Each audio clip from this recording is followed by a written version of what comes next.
रक्षाबंधन निमित्त मिळणार double gift. जुलै आणि ऑगस्टचा हप्ता मिळणार एकत्र. आपण पाहत आहात MN न्यूज. नमस्कार मित्रांनो, लाडकी बहीण योजनेबद्दल आपल्या सर्वांनाच माहित असेल आणि या योजनेअंतर्गत सर्व महिलांना 1500 रुपये महिना शासन देत आहे.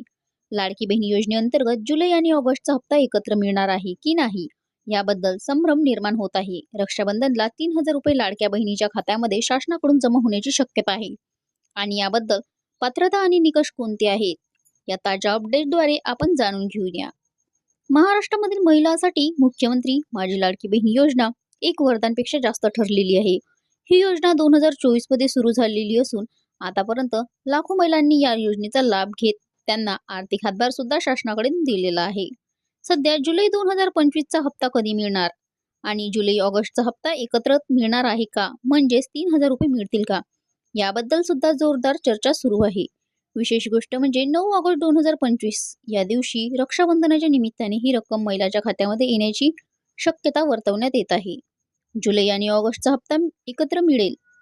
जुलै महिना आता संपत आलेला आहे आणि लाभार्थी महिलांच्या नजरा आता बँकेच्या खात्याकडे वळलेल्या दिसत आहे. मागील वर्षी जून आणि ऑगस्ट 2024 चे एकत्रितपणे 3000 रुपये 17 ऑगस्ट या दिवशी महिलाच्या खात्यामध्ये जमा करण्यात आलेले होते.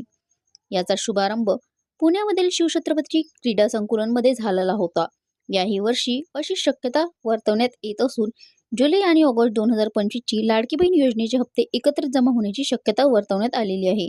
सूत्राकडून मिळालेल्या माहितीच्या आधारे 9 ऑगस्ट रोजी ऑगस्टच्या सुरुवातीच्या हप्त्यामध्ये हे पैसे महिलाच्या अकाउंटमध्ये जमा होण्याची शक्यता सांगण्यात येत आहे.